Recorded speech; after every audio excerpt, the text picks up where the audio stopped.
Hello, it is Ryan, and I was on a flight the other day playing one of my favorite social spin slot games on ChumbaCasino.com. I looked over at the person sitting next to me, and you know what they were doing? They were also playing Chumba Casino. Coincidence? I think not. Everybody's loving having fun with it. Chumba Casino is home to hundreds of casino-style games that you can play for free anytime, anywhere, even at 30,000 feet. So sign up now at ChumbaCasino.com to claim your free welcome bonus. That's ChumbaCasino.com and live the Chumba life. No purchase necessary. VGW. Void where prohibited by law. See terms and conditions. 18+.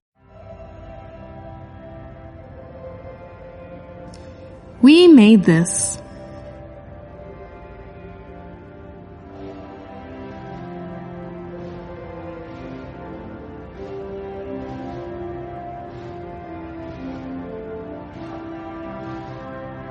Hello everyone, this is Tony, Network Chief of We Made This.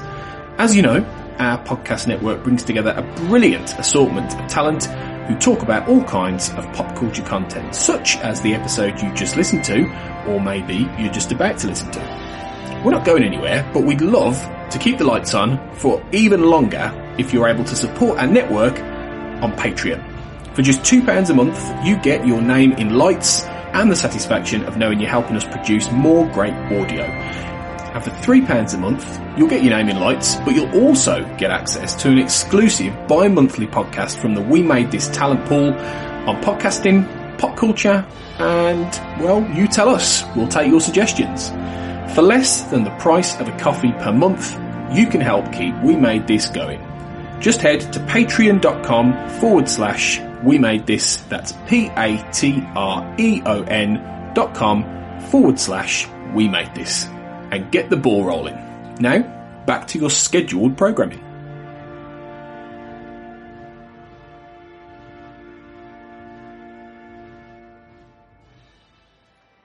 Okay, greetings, Federation delegates from Earth. I am your host, Mike Slamer, and welcome to this special episode of We Are Starfleet. It's been a minute as we're in the in-between period while Discovery Season 4 is in production.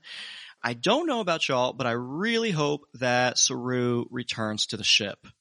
So back when I first launched this podcast, I planned a bit of a series called First Impressions. The idea being that since Discovery launched, there has been an influx of new fans, casual Trek fans have become Trekkies, and Trekkies have graduated into full Trekker status. And now with Picard Season 2 on the way, you've got Lower Deck Season 2, you've got Star Trek Prodigy on the horizon. There has never been a better time to jump into this franchise. And this segment, this series, if you will, is an opportunity to hear from you, the listeners, and how you're taking it all in. So beaming into the studio today is my guest, Dan Owen, from across the pond. Dan, you're a writer, you're a fellow podcaster on several We Made This Network shows. Welcome to the show. Thank you. It's good to be here. So I got to ask, what brought you to the We Made This Network? Oh, that would be the infamous Tony Black. Tony Black. Yeah, he follows me on Twitter, and it was actually a connection to the TV show Millennium that sparked it, I suppose, because he just we were talking about something on Twitter, and it just suddenly dawned on both of us that he had read like a virtual season that I did 20 years ago of Millennium, which was like a kind of fan-made season of television, if you like, to put in scripts online after the show was cancelled. And it was it was a moderately big deal at the time, you know, back in 99 this was. And it suddenly dawned on Tony that I was the guy, or one of the people, behind that project. And it was kind of strange because we'd been on Twitter for a number of years following each other and had never made that connection. So, and then he kind of said, "Oh, do you want to come on the podcast with me? We have a Millennium podcast and talk about the virtual season." So I kind of did that and quite enjoyed it. And he said I was not too bad. So do you want to come back and do another one? And and I kind of got hooked into it that way, really, and started doing a few others. That is high praise coming from Tony. Yeah, well, it's a difficult thing, podcasting, isn't it? It's you have to have a certain way about you, I suppose, a certain confidence. Yeah, I would agree with that. You know, a certain level of, I don't know if personality is the right word to use, but you have to want to talk about these things that you're talking about and present them in a way that is interesting to listen to, as opposed to just, I don't know, reading off of a page. Yeah. It's definitely kind of easier in some ways, isn't it? Because you can just kind of naturally talk about something that you're interested in. But a part of me, obviously, coming from more of a writing background, I kind of always regret what I've said, or I should have elaborated on something. When you're writing, you can kind of go back and fix things, and you can't really do that with a podcast. It's kind of live, isn't it? Yeah, that's fair. I mean, there's a lot we can do in the editing booth, thankfully. But, if you're off on a tangent and you're talking, and then, you go back and you listen and you say, you know what, I should not have said that. It's a little bit too late. Yeah, definitely. But to be fair, we are all our own worst critics. Yeah, that's true. Yeah. I listened back to a few of the podcasts I did, just to see how it came across. And I was quite surprised, really. I thought it was not too bad. Normally quite a sort of a horrible self-critic when it comes to things. Like even hearing your own voice can be a bit difficult, but it wasn't too bad. It did take me a while to separate my voice from my opinion of my voice, if that makes sense. Because what are you going to do? You're gonna change it? Yeah, exactly. Yeah. Exactly. When it comes to writing, what are some of the things that immediately come to mind as a writer? In terms of what? Sorry, just Well, in terms of topic, in terms of context, like you wrote the virtual script for instance. Tell us a little bit more about that kind of workflow. Where do the ideas come from, and how do you get those ideas onto paper? Oh, right. Well, with that particular project, it was a long time ago. So it was basically fueled by an interest in the occult and supernatural and serial killers and all the kind of things that Millennium went into. And at the time, it was just a question of me pouring all of that knowledge, if you like, into kind of fiction, so it's just kind of like a nice opportunity to do that. And so I suppose that's what drives any writing, really, isn't it? Just a passion for the subject matter or a good idea. Of course. I think it's a good mental exercise, too, to kind of explore the what ifs and the how would this happen, or where would this situation take us if things were reversed. Yeah, exactly, yeah. So let's talk a little bit about Star Trek. Have you watched Star Trek Discovery? First and foremost, you're on this podcast. I just want to give you a heads up. It is all about Discovery.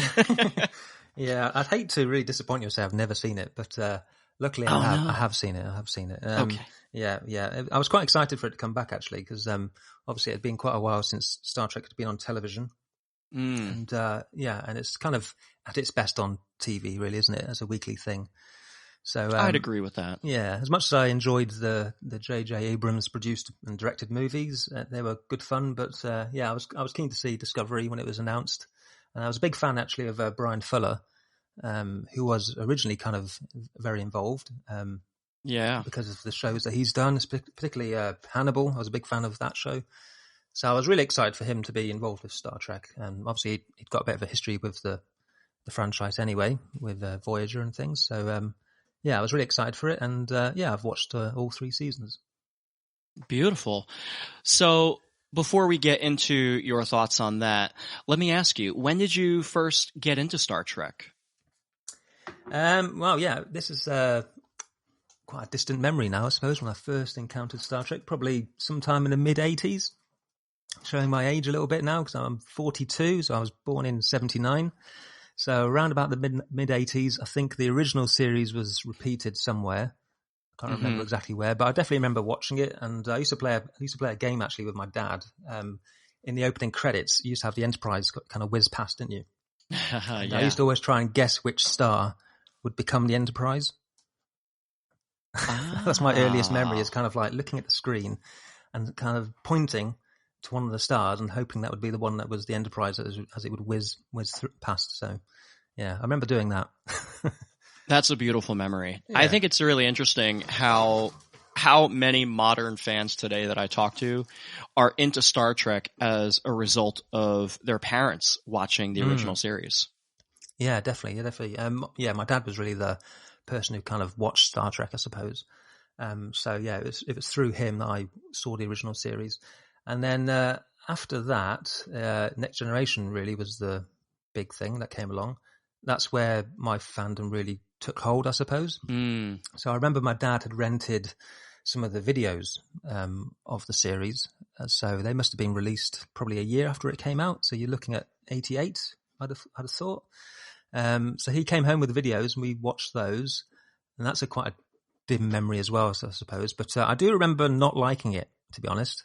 Oh, interesting. I remember both of our reactions was quite kind of like, oh, it's a bit kind of sedate, isn't it? It's a bit kind of different. And I don't know, there's a few things that, obviously it seems really strange to say now because Next Generation is seen as one of the best series and arguably better than the original series in a lot of people's minds. But at the time, I remember my dad thinking, oh, it's not very good, this, is it? So, I quite like the android character and the holodeck. I remember that was a thing we both liked. But the overall reaction to it was it wasn't as fun, it wasn't as colourful and all that kind of thing.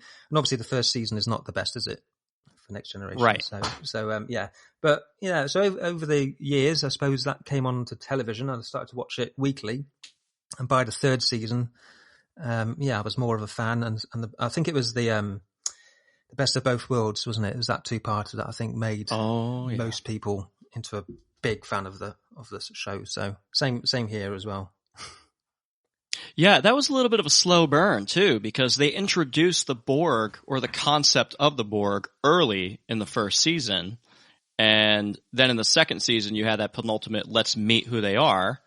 And then in the third season with the finale, you have that big two-parter, Mr. Worf, fire.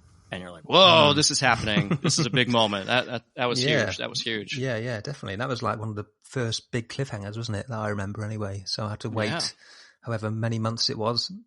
I think we actually had to wait longer than in America, I think. So I can't remember how long it was, but it was definitely more than a few months for us. Yeah. So, the Borg was like the big thing, wasn't it? That sold that show to a lot of people. So, and after that, I was a big fan of Next Generation. So that was probably the first thing I was ever a fan of, really, that I kind of went out and I collected things and I got some models of the Enterprise and glued those together with my dad. And it's quite a kind of young person with his dad kind of a hobby. I love it. That's a great story. Yeah. So, and then after Next Generation, I think Deep Space Nine came along. And then I remember Deep Space Nine in the UK anyway, it was on Sky TV. So that's like a satellite service and you had to obviously subscribe to that and things. And most people in those days didn't have it. So I didn't have it. So Deep Space Nine came out and it was just something that I knew was around, but I wasn't really watching it when it first came out. And then my dad said it wasn't very good. So I said, oh, okay. So he didn't like it. And I remember thinking, well, if my dad doesn't like it, then maybe it's not very good, not worth bothering with. And then like a few years into that, I think somebody at school came in with a VHS tape and they'd recorded some episodes. And I think it was the late season 3 of Deep Space Nine. And they played that between classes. So kind of put it into a television somewhere in a classroom. And we watched one of the episodes. It was one with the Defiant, I think, when that first came in, that ship. And it was quite an action-packed episode. And I was really wowed by that. And I thought, right, maybe this Deep Space Nine is pretty good. So I started to kind of watch more of that. And then I kind of clued my dad into saying, actually, this Deep Space Nine is worth a second look. It's actually quite good and different. And there's like a war story going on and it's more serialized and things. And so I kind of got my dad into Deep Space Nine. So he kind of got me into Star Trek and I got him into Deep Space Nine like 10 years later or something. Beautiful symmetry. Yeah. So then we both enjoyed Deep Space Nine. And really, I think Deep Space Nine is my favorite. Cause I think it hit me at just the right time because I was kind of, 15 or so, around that kind of age, when I really started to watch it. And so I was kind of into more sort of adult things or wanting something a bit more grown up. Because Makes it was sense. because it was a bit darker and a bit different. I kind of preferred it to Next Generation. So I kind of really got into Deep Space Nine. That was my favorite one. And then obviously TNG had finished. And the films started to come out and I watched those obviously. But Deep Space Nine was the one where in the 90s, that was really, That was my favourite. And even when Voyager started, I liked Voyager, but it wasn't my favourite. I thought it was a bit of a throwback to Next Generation and what they were doing. Obviously, there was the difference that they were in another part of the galaxy and things, but I never thought they really embraced that as well as they could have. They didn't really have as many interesting aliens or things going on, I never thought, in the Delta Quadrant. So I just never liked Voyager as much. But, on reflection, I think it's better than I maybe gave it credit for. But I was just kind of really into Deep Space Nine at the time. So I was just, all the characters on that show were just far superior in my mind. So I watched Voyager and I kind of enjoyed it for what it was. But Deep Space Nine was my favourite. And then kind of Star Trek went away, didn't it?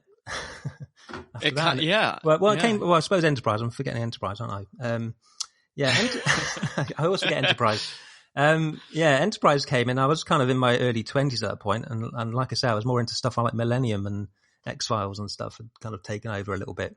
And so Enterprise was where I almost fell out of love with Star Trek a little bit.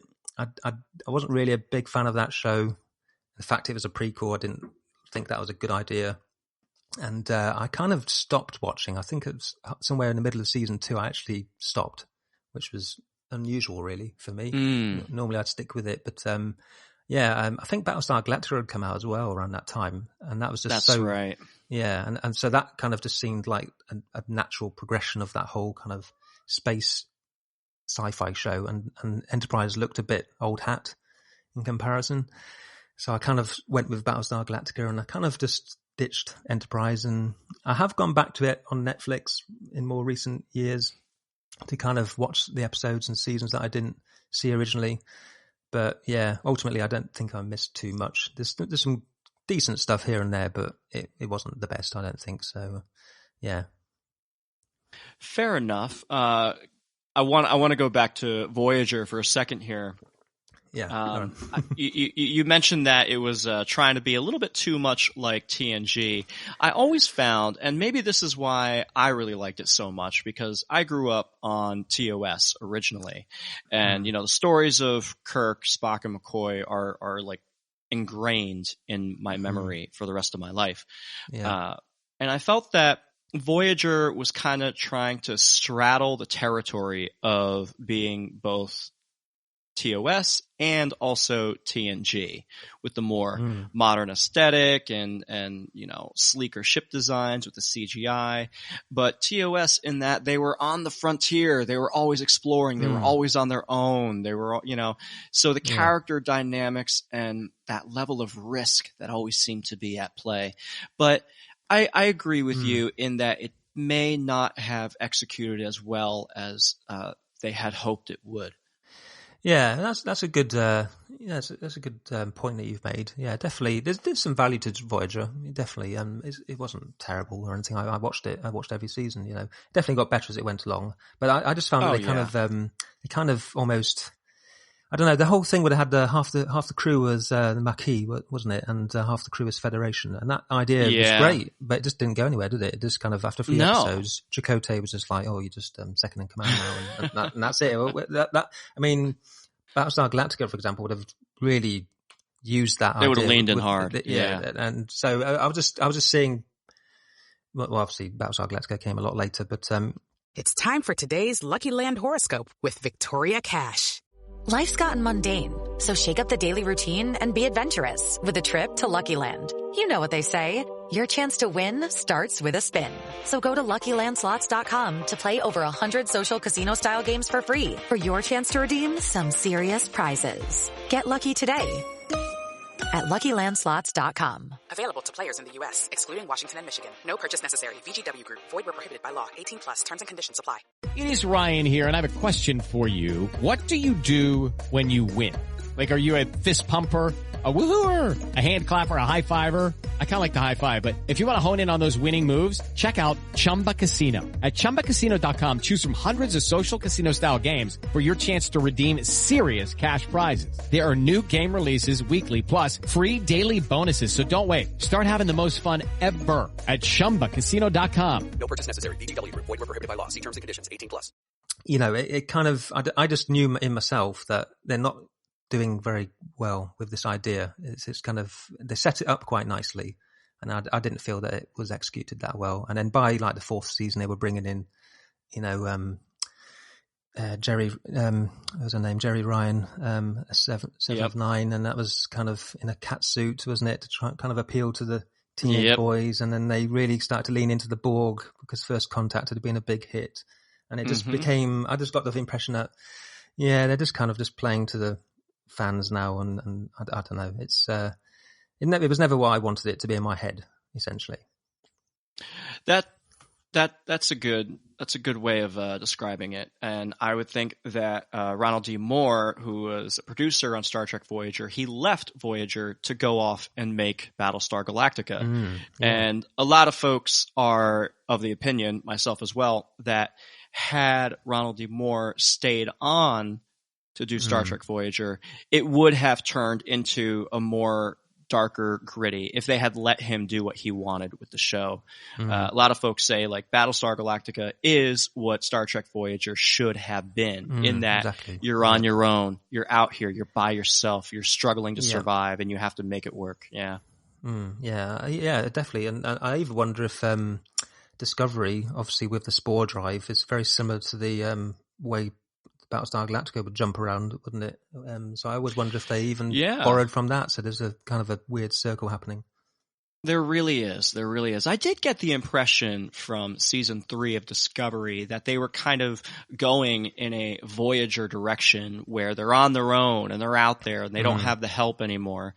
But, eventually when they did finally link up with the remains of the Federation and Starfleet, obviously they did get a little bit more support. They got upgraded, which led for a pretty interesting dynamic.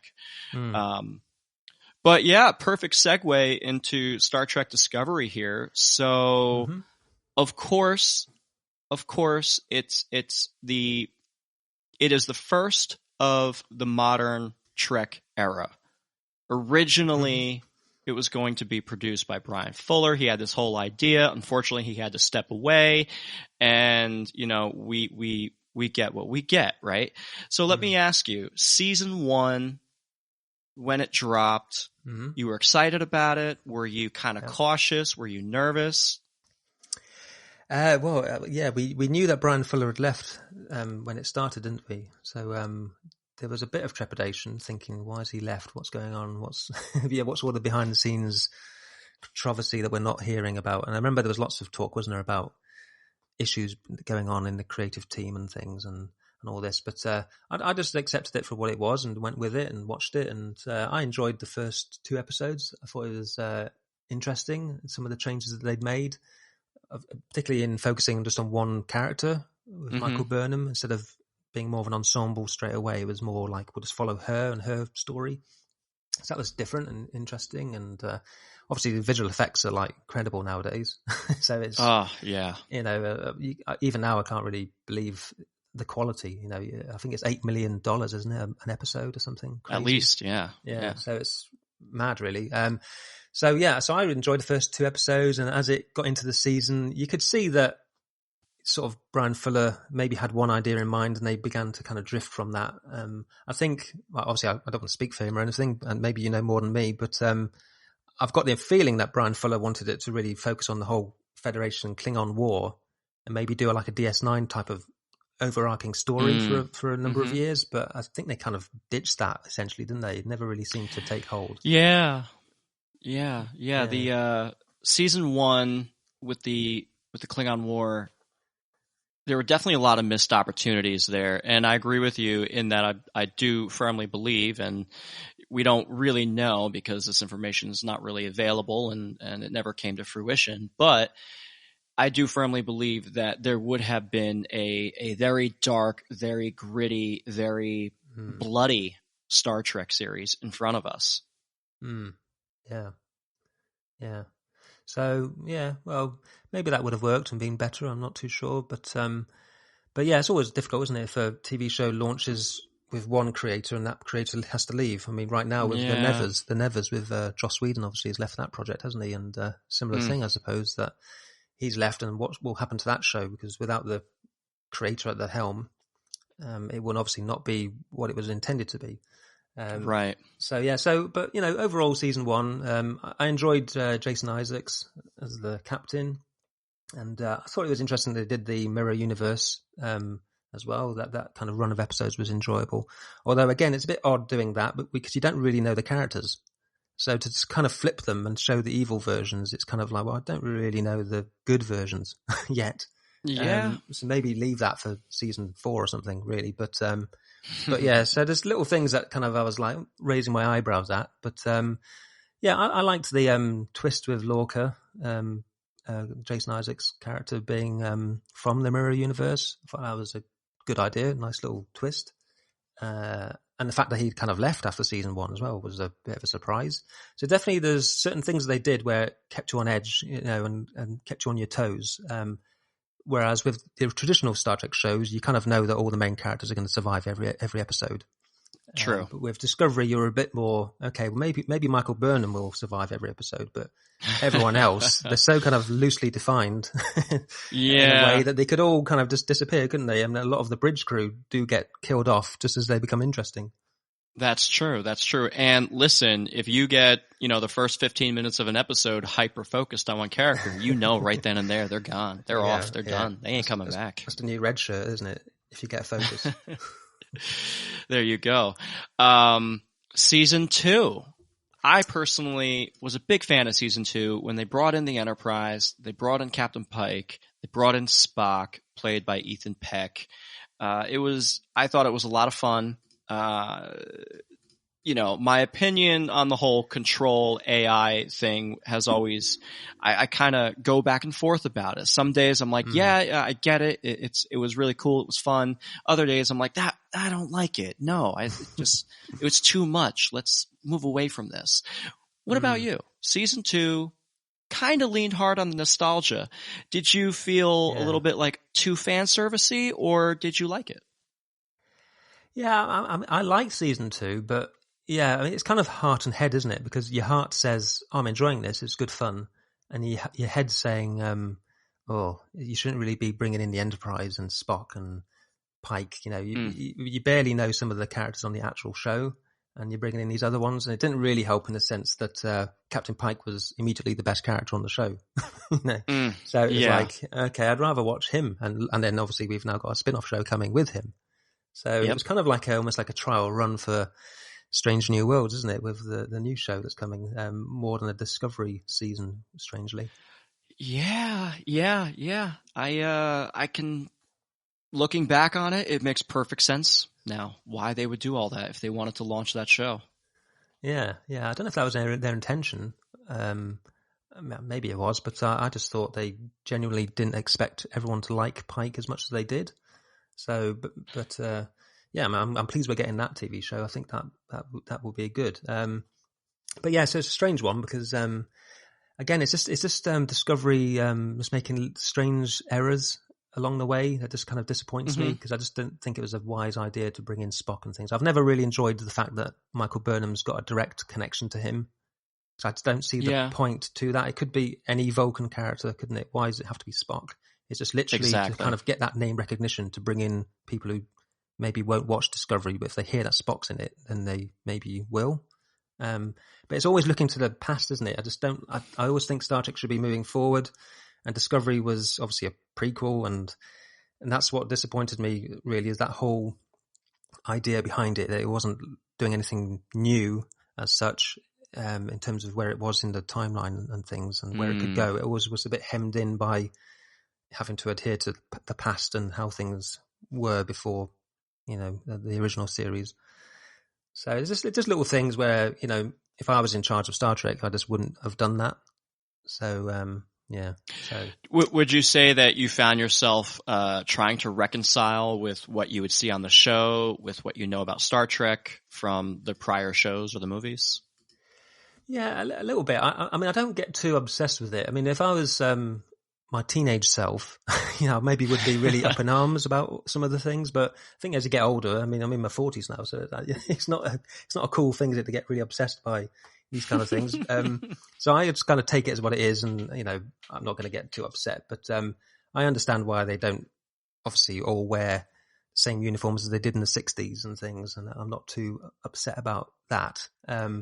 It does strike me as odd that you have like holographic communications and things, which was never in any of the original series or even TNG. So that's just like a strange, random bit of technology that they've just got super advanced communications. So all of a sudden, it's a bit odd. So I just don't understand why you wouldn't set Discovery like 100 years after TNG, which obviously they maybe thought that as well, because in season 3 we do get that big time jump. We do get a big time jump. What's your? I'm just going to ask you, how do you feel about it? Well, yeah, that's probably the best decision they've made, is to do that. I think they should originally have just started off in the future, but maybe not that far ahead. I think 1,000 years. I don't know who decided on 1,000 years. I wouldn't have done 1,000 years. That's a bit. I don't know. That's a bit too far ahead. I think I'd have jumped ahead like 200 years or something. But placing it in the future obviously just untangles them, doesn't it, for all the kind of issues that fans have when they try and look into it as a serious kind of universe, and they kind of pick it apart. So it kind of just freed itself from all of that kind of discussion that happens and criticism. So I think it's a good idea ultimately. And I think season 3 was decent. Like you say, it's a bit like Voyager in that they've got a bit of a kind of clean plate, haven't they? In terms of not the location but the time, so they can kind of do what they want. Yeah, it's almost like they hit a massive reset button for the show. Yeah. And for the galaxy as well, because now you have all these established alien species that we know. Like, think about it. You have the Vulcans, who we get to see reunited. Mm-hmm. And now they are, do we call them Navarians now, or are we call them, Yeah. So it's an interesting concept to revisit some of these old, classic Star Trek races and characters and worlds, and visit them with this new lens, and to give them this new mythology surrounding their own personal history. A lot of it, I think, like we could have spent a lot more time exploring some of those characters. I would love to go to Bajor. What happened to Deep Space Nine? Right? Yeah. What happened with the Cardassian occupation? Where are the Dominion, for example? These are a lot of questions that fans have.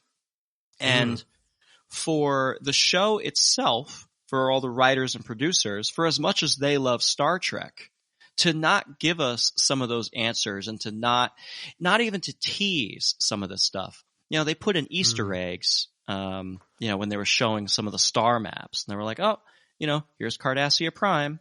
This is where Navarre is. Here's where Earth is, and here's where we are. And the eagle-eye fans have to screen grab it right away, and they all dissect it together, right? But I do wish, and I don't, tell me if you feel the same or differently, that we could have explored some of that. And would it have been a little fan service-y to go back to Deep Space Nine? Sure. But you gave me Spock. Yeah, exactly. Yeah. I mean, there's still obviously future seasons to come, so they may explore some of that in season 4. I hope they do. But it's just such a big time jump, isn't it? I mean, why go 1,000 years? I'd rather they just went like 100, and then you could have like Jake Sisko as an old man or something. Right. I don't know. Right. Or I don't know why the big time jump. It just seems a bit daft to me, because it really, Deep Space Nine probably should have been destroyed by now. So 1,000 years later, it's not, what's the chances of it still hanging around? For sure. So yeah, I don't know.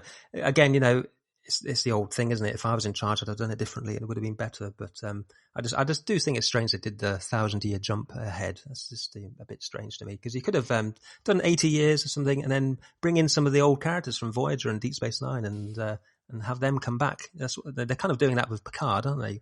Bringing some of the old characters in. So this seems to me like there's always a lot of reverence for TNG and the original series, but DS9 and Voyager, but especially DS9, just it gets very poorly treated. And so I kind of regret that they jumped that far ahead. I'd have liked just a smaller time jump, and then to kind of bring in some of the characters from DS9 and stuff like, Cyril Lofton's still an actor, isn't he? Or he can come back and play Jake. Yeah. Why wouldn't he? I'm sure, he still goes to conventions and exactly. does a lot of fan events and whatnot. I will say, as someone who reads and watches a lot of science fiction, when you're creating these new worlds and these new universes, when you're working with something that's already established, such as Star Trek, you already have technology that, quote, exists in that universe. So you already have tricorders, you have holodecks, and to showcase advanced technology, how much more advanced from a holodeck can you get? How much more advanced from a tricorder can you get when it's already, we have these little tiny devices in our hands that can bring us all over the world. So I do wonder if perhaps they had a hard time imagining what 80 to 100, 200 years after the TNG era would look like. And so they decided, let's just skip 1,000 years. We're going to call it programmable matter, and you just wave it with your hand. You don't get more sufficiently advanced than that. Yeah, that was a good bit of technology, wasn't it? I quite enjoyed that. But that was probably one of the few things that did look suitably advanced. But the rest of it was it's just strange, wasn't it, that Discovery had this spore drive, which is more advanced than anything they had. And it's like really ancient technology. I know they kind of explained it a little bit, but there's some odd things like that kind of trips me up a little bit. But yeah, I mean, I think they did a decent enough job, trying to imagine the future. There's only so much you can do, isn't there, really? But I liked the floating chairs and the bits like that, and the ship that kind of shape changes, Booker's ship sort of moved around, didn't it? And I thought that was really cool. That was pretty cool. That stuff was awesome. I was having a good time with a lot of the ship battles. Yeah, and warp nacelles that don't connect is a bit strange, I suppose. But yeah, okay, we'll go with that. What do they call them? Like resonator field or something like that, and they're just kind of held in place by this beam. Yeah. a bit odd, but yeah, I mean, it was okay, and but like you say, it's very difficult, isn't it, to imagine a future more advanced than what we have already got on Star Trek? Because the holodeck, for example, like you say, what can you do to advance that? Really, it's already the peak, isn't it? I mean, other than just upgrading it visually, right? Like what more can you do? Yes, these holographic emitters are 3 times the strength of the Enterprise D. You're like, okay, well, that good, thumbs up. It's time for today's Lucky Land horoscope with Victoria Cash. Life's gotten mundane, so shake up the daily routine and be adventurous with a trip to Lucky Land. You know what they say, your chance to win starts with a spin.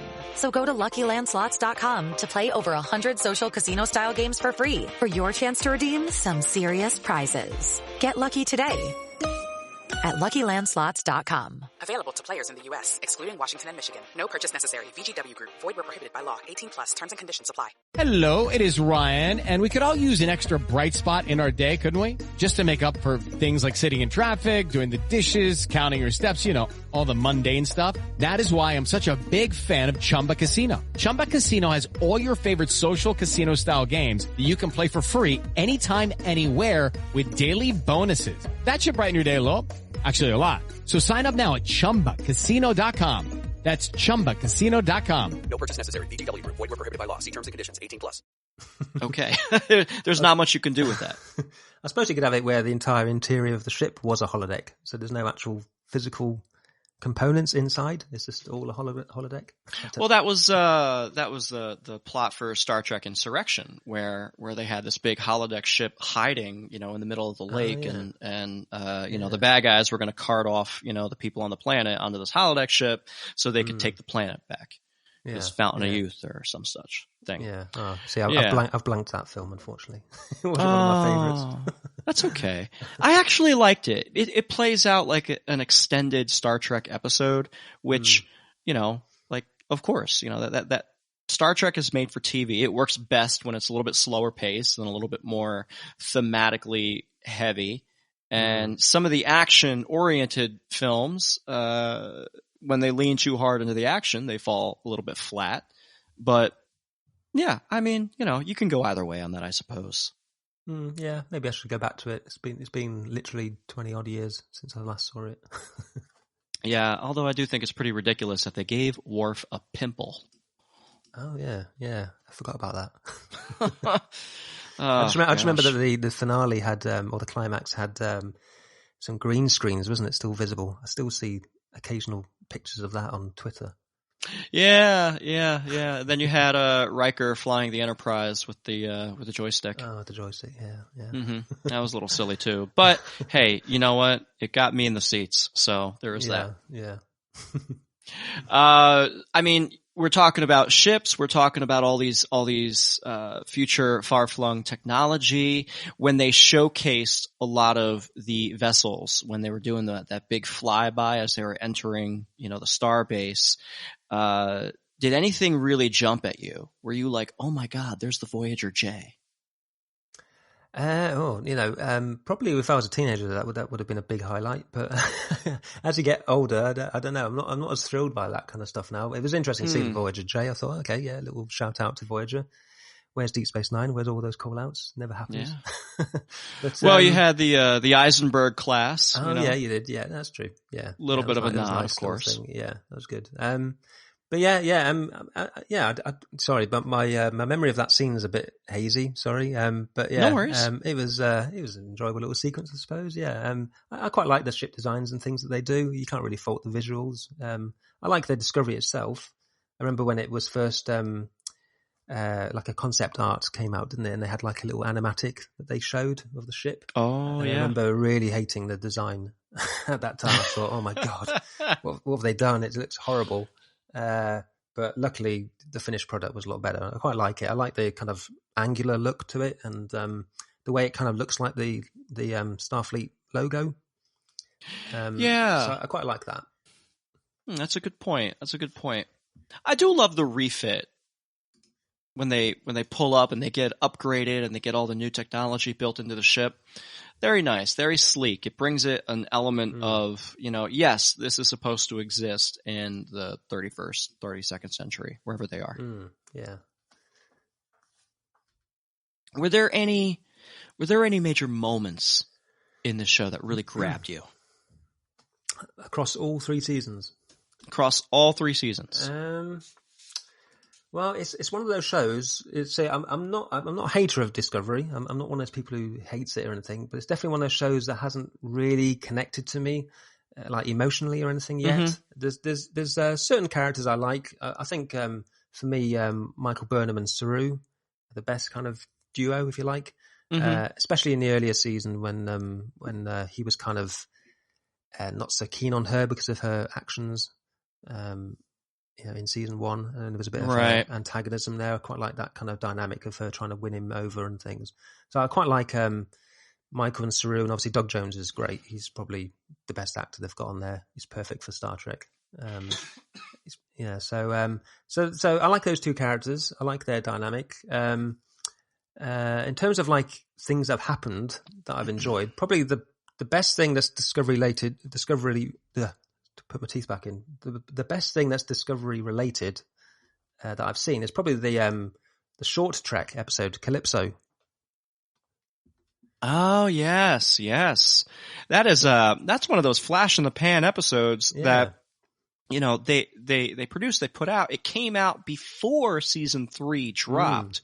So, even to this day, if you go on any Star Trek Discovery forum, whether it's on Reddit or an independent website or something, everyone's asking, what about Calypso? What about Calypso? Who is that guy? Tell us more about Zora. Yeah, exactly. Yeah. So I really enjoyed that. I thought it was really like a strange thing. All of a sudden it was like, what's going on here? And luckily, season 3 has jumped into the future, so it sort of suggests that they are going to answer that. And Calypso is like a strange sneak peek ahead into the future. Maybe the show will end and kind of answer some of the questions we have about the episode Calypso. But so that was the only thing really that's really grabbed me and made me sit back and think, oh my God, yeah, this is what's going on here? This is different. And but yeah, I mean, there's lots of visual kind of action sequences and things that are really impressive in Discovery, and But yeah, so there's occasional episodes as well. I mean, being a bit of an old school Star Trek fan, I kind of wish Discovery was a bit more episodic. So some of my favorite episodes are always the ones where it's kind of more self-contained and you can just kind of watch that and give it to somebody to watch and they don't have to have seen the previous season or two. So I liked the time loop episode in season 1. Yep, with, that's Harry Mudd. Yeah, magic to make the sanest man go mad. Yeah, that was definitely a good highlight for that. That was season. Brilliant. Oh yeah. I liked the one in season 2 when it was going back to Saru's homeworld. Is it The Sound of Thunder? I think. Yeah, really liked that.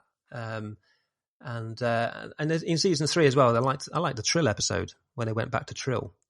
And I really like how they've kind of put today's kind of gender politics, and they've just kind of realised that it's the Trill species is like the ideal species to kind of comment on that.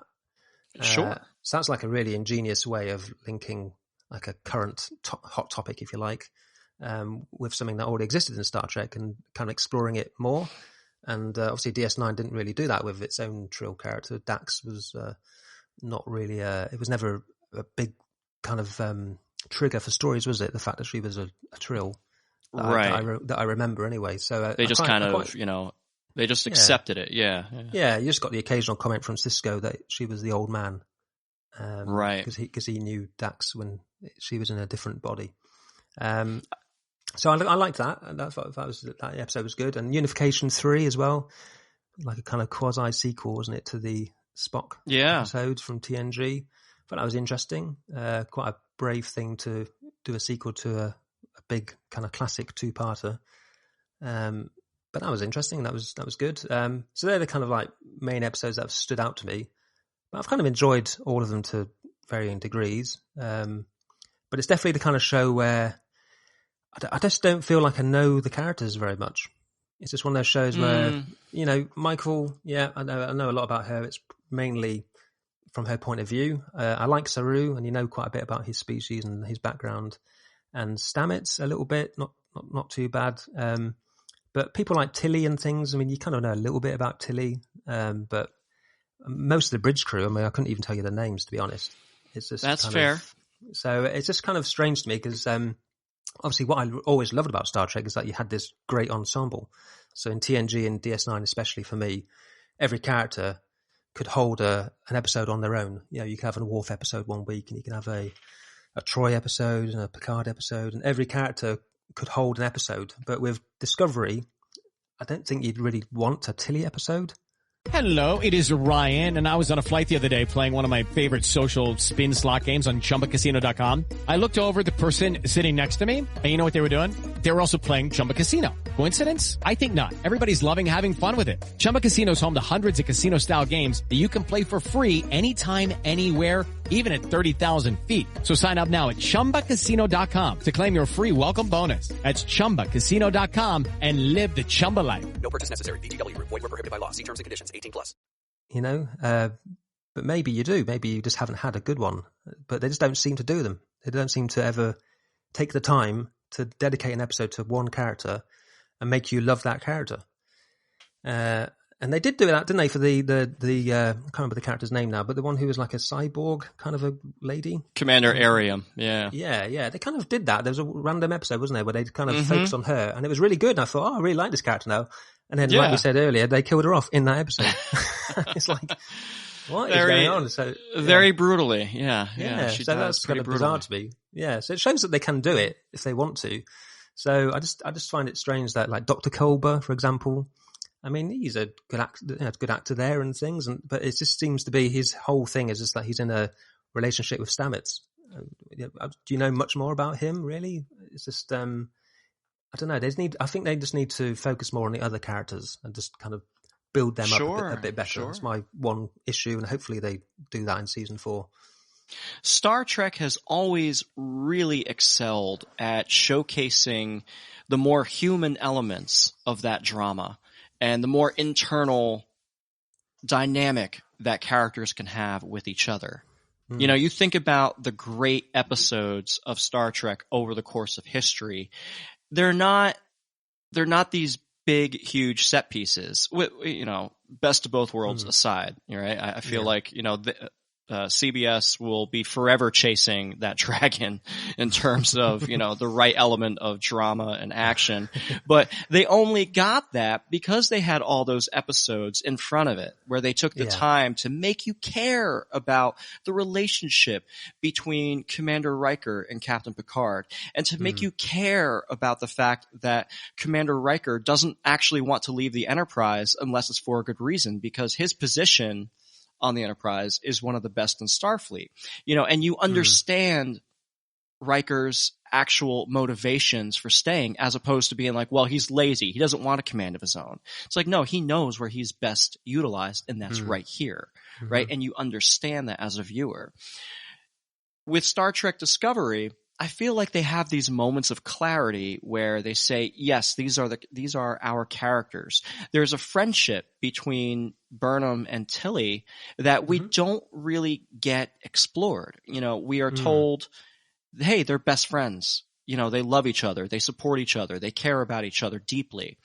And you have these moments in season 2, even season 1, when they first meet, they share quarters together. In season 2, Michael is helping her on the command training program. And in season 3, you get these moments of them together. But like you said, they don't really take the time to actually explore it, and they don't really give you that. So if I had to ask for one thing out of season 4, it would be slow it down, give us some character drama moments. Yeah, definitely. It may be because they don't have as many episodes. I think maybe if we were still doing 22 episode seasons, they would have that time. But I think it's maybe a product of the fact that there's only, what is it, like 13 episodes or something? 13, 14 episodes. So they maybe just think, there's not enough time for all that. We just need to crack on and do a serialized story, and we'll maybe throw in 2 or 3, if you're lucky, standalone stories. But they just don't have maybe the time on their side to do that level of discovery. Pardon the pun. Sure. But love it. Yeah, so there's lots of shortcuts are always taken. Like season 3, for example, they had a new character there, Adira Tull, who was the Trill lady. Yep. I said lady, sorry, but it's obviously gender neutral. So they had her character, and by the end of the season, it was just kind of implied that she was almost like the adopted daughter for Stamets and Culber. And I was like, where did that come from? I just remember watching one episode where they were treating her like she was their daughter in a sense. And I was like, that's a nice idea. That's a nice idea. But was there any build up to that? I don't remember them effectively laying those seeds. Maybe it's just my memory and things, or you're too distracted by the action to notice. Maybe. But and I don't unfortunately rewatch the episodes like a lot of people will. So maybe I'm just misremembering or overlooking things. But to me, it seemed like that almost came out of nowhere, and it's just kind of like the kind of thing that Discovery does. It just kind of like takes these weird shortcuts and just expects you to just roll with it, and they don't really put the work in. I 100% agree with you on those comments. It definitely took a rewatch to notice that there are, it might be maybe 2 minutes total in screen time across the season, but there are moments where you have Adira with Stamets and Culber, and when they are at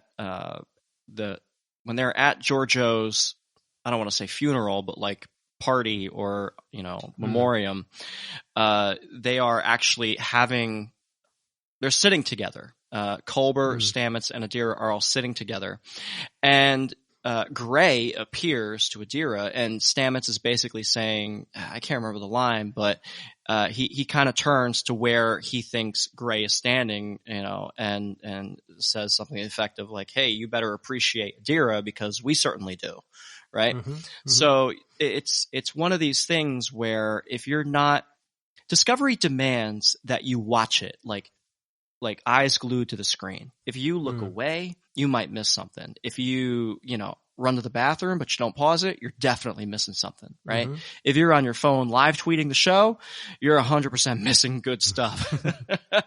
I've many times had to go back and be like, wait a second, what happened here?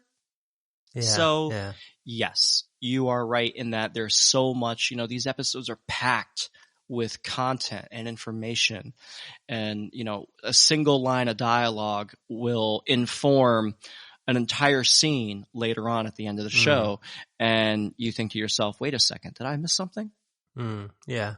So I don't really know who's at fault then. It could obviously be me because maybe I didn't pay enough attention, but you know, probably it's a little bit of that. But also, I still think the writers should share some of the blame, because you can't just throw things in as brief scenes, you know, that inform such a big change later on. Sure. I just think for something that big, it needs to be something that you dedicate like a whole B story to. I mean, in the old days, you'd have like A story, didn't you, and a B story. And you use the B stories to do that kind of building up of characters. And the A story to be like the big problem that they have to solve. And you don't really get that nowadays. I think it's seen as like an old way of doing things, like a bit old fashioned. So they don't really do that. But that's kind of a bit of a shame, because I think you could obviously then nicely split the episodes. So half of it will be building up the characters and half of it is on the central problem of the week. And I think that'd just be a better way, because at the moment it's a bit too scattershot for me. It's just like random scenes here and there will lead to a big thing later on. And like you say, if you just happen to be twittering or whatever, you leave the room for a brief second, you miss that, and later on in the season you're just wondering why they're treating Adira as like she's their daughter all of a sudden, and it kind of throws you for a loop. Yeah. You're right. There is the episode "There Is a Tide." It was not the finale, but it was just before the finale, season 3. There is a tide, where you do have that classic A-B dynamic, where Osira, the Emerald Chain leader, is at Starfleet headquarters meeting with Admiral Vance, while Burnham and the crew are trying to rescue Discovery from its capture. So you have that A-B dynamic, and that episode is one of the highest rated of season 3. And I mean, I would have to vet this next comment, but I would not be surprised if it was the highest rated episode across the series so far. Okay, yeah, I didn't know that. Yeah, it wasn't one of my favorites from the season, but definitely, like you say, it had that nice split, and people respond to that. People, you know, I don't know. I mean, you obviously need to push these things forward, and television's changed massively since the 90s, and it is more serialized and things, and all this. And you know, maybe you shouldn't ignore that and just keep on doing the same old thing, because you end up with Enterprise. Sure, people are over it by that point. So you do have to shake things up. But I just do think there's a few kind of core, basic storytelling fundamentals that they should go back to, because it's kind of fundamentally how Star Trek works. And I think, I just like them to go back to a little bit how it used to be in the old days, just to build up the characters and give people their own little showcases. So I want a good Tilly episode. You know, I don't want it to be a character entirely defined by, you know, I like Michael, she's my friend, and I want to one day be a captain. and then in one season she kind of is the captain or the second in command, and then she's obviously given control of the ship, and then she immediately messes that up. So it's kind of like, well, what's going on? I mean, Tilly, that should be her arc. If it is, that's her big goal. So by season 7, or whenever we're going to wrap Discovery up, that's when Tilly should get promoted and actually earn a captaincy. You know, that should be like a long-term arc. So I don't see why they rush these things. It's almost like they have to obviously maybe sit down with every actor at the beginning of every season, explain what they're going to do for the next year.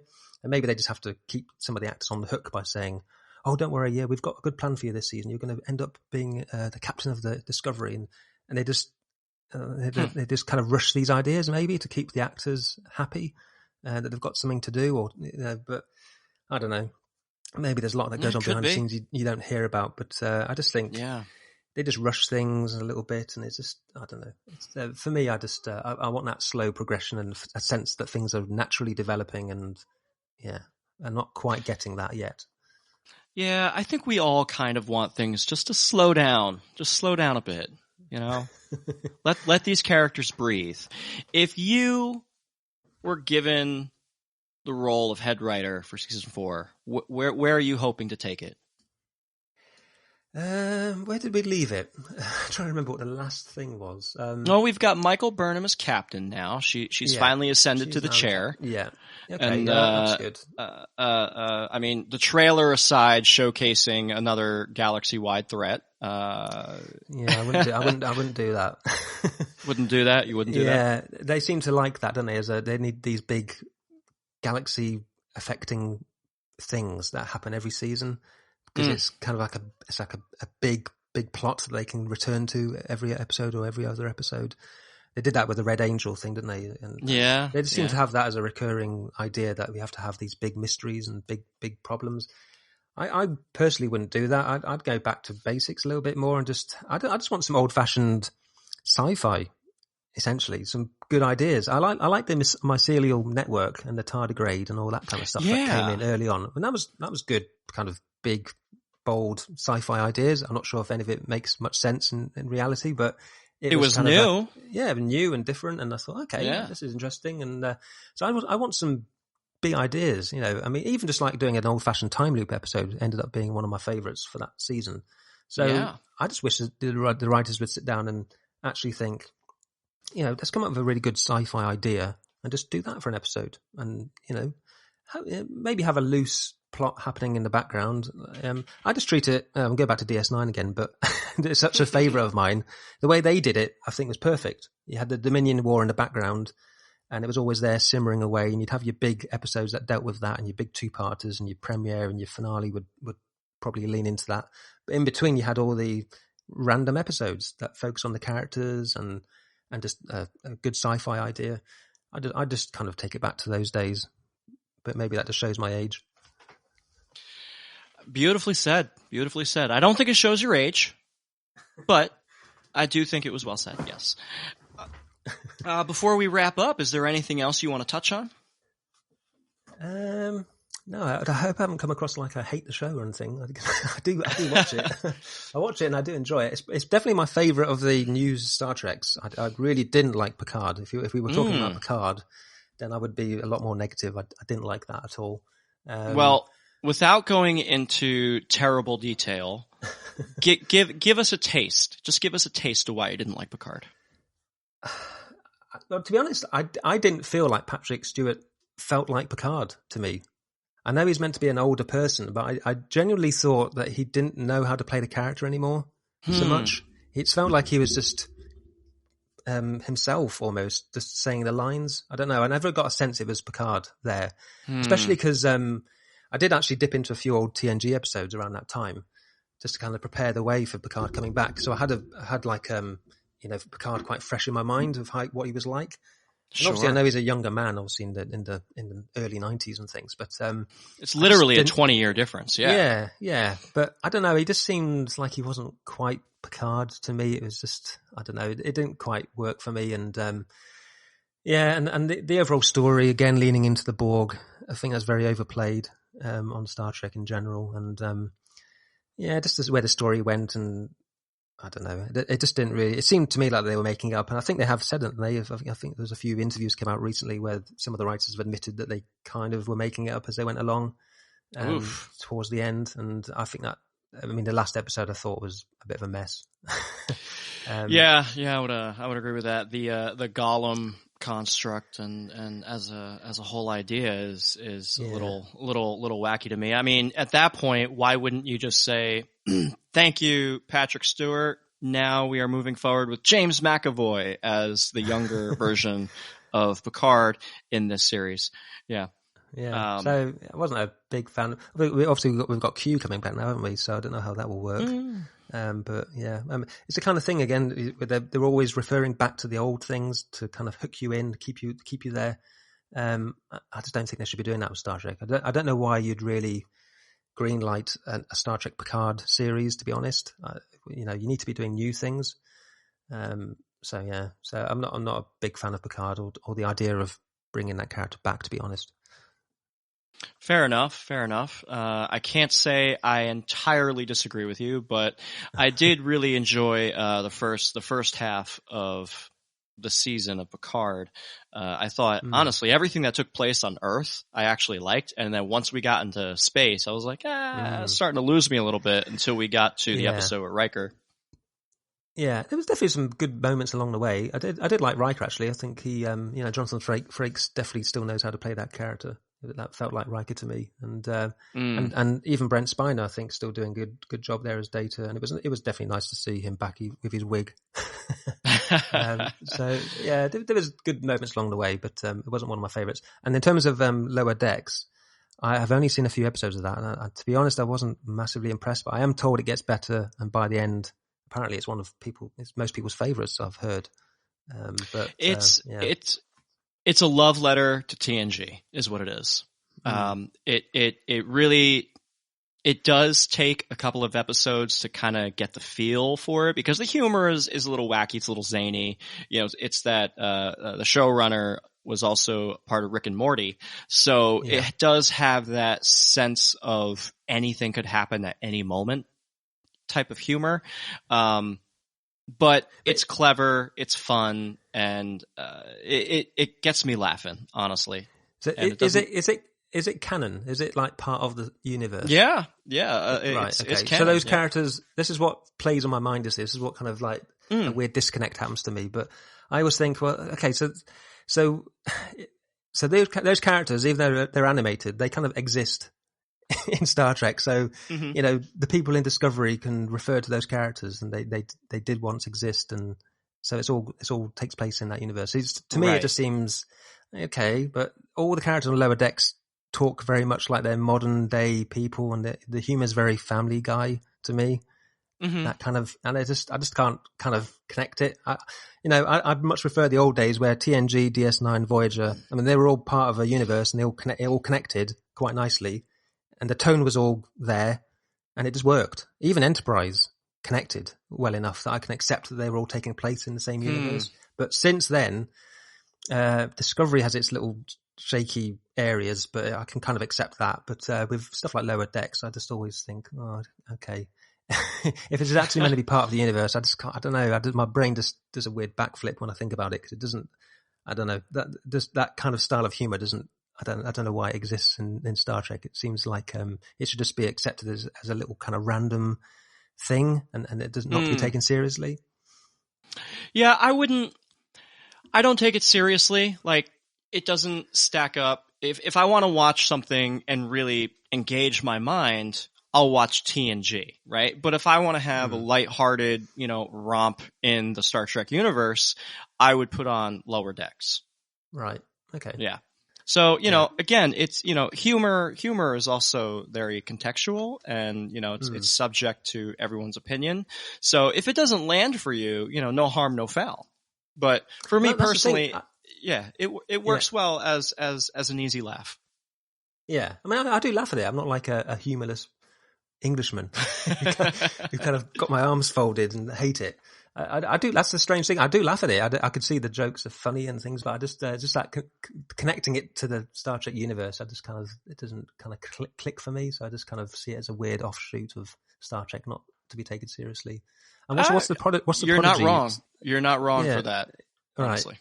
And what's Prodigy about? That's a new one, isn't it? Is that animated as well, isn't it? Coming soon. Yeah, Star Trek Prodigy. That is going to be a Nickelodeon show, so it's going to be targeted at kids, for kids.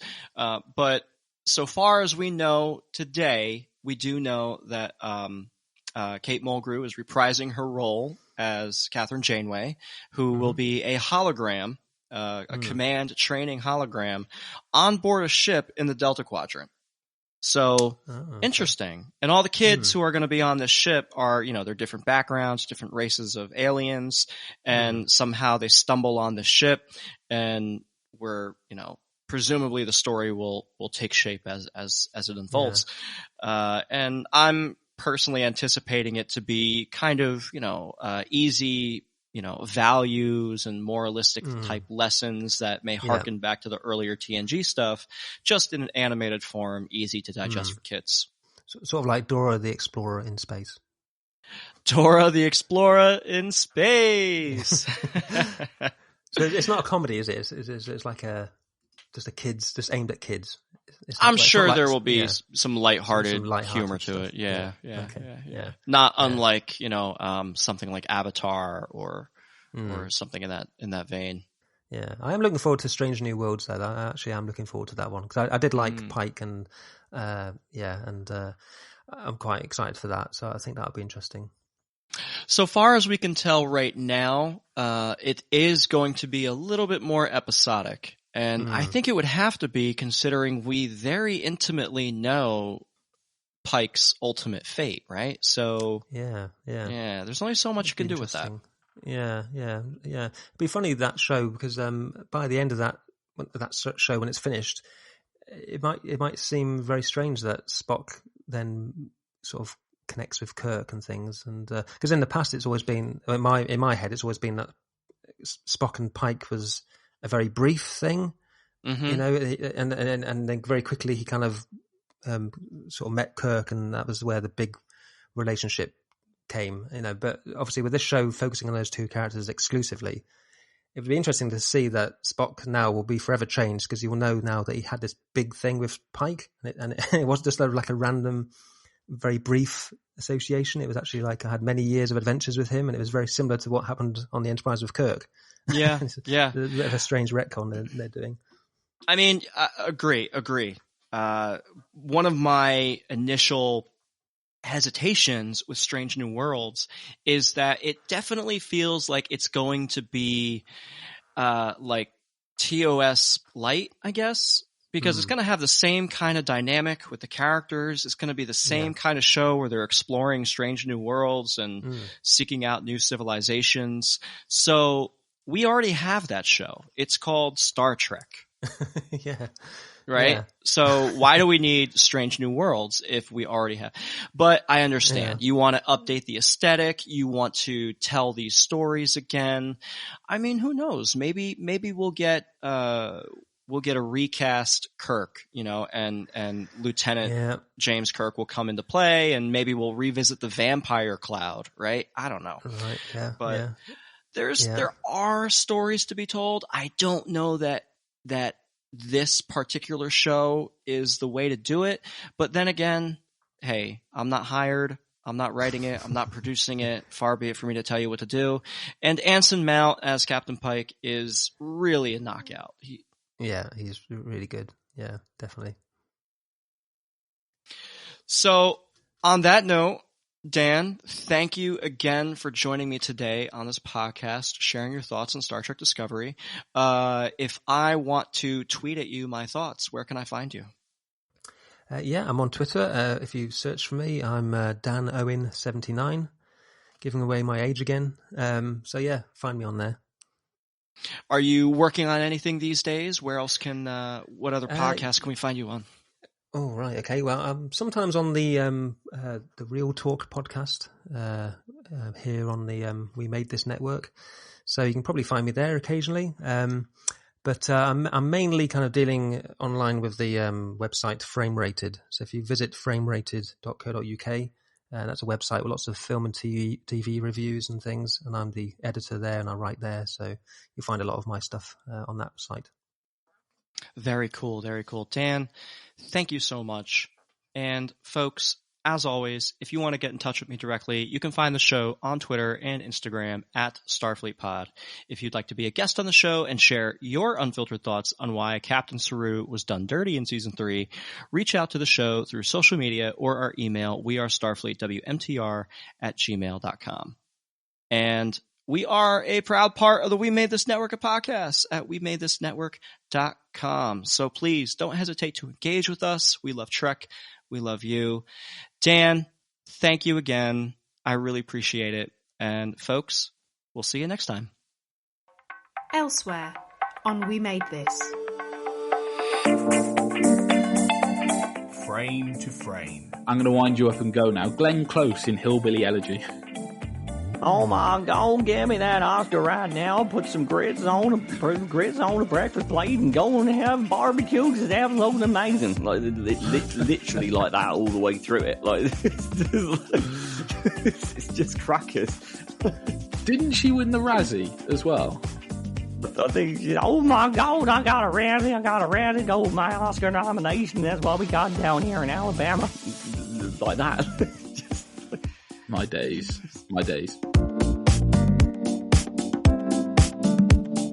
Pick a disc. One of my favourite I think perhaps one of my favourite Tom DeLonge verses is the second verse, because it's the bit where where I think the kind of like adds an extra layer I think of synths throughout the back is where he goes, "Where are you now? I hear footsteps." Yeah. And there's just a bit in the music which, and it's for someone who doesn't take notice of music and stuff, it's like it's a big thing when I notice that. It's just like this extra layer that kicks in, an extra layer of something. I've never been able to pinpoint what it is that kicks in just as the "Where are you now" bit appears in. Okay.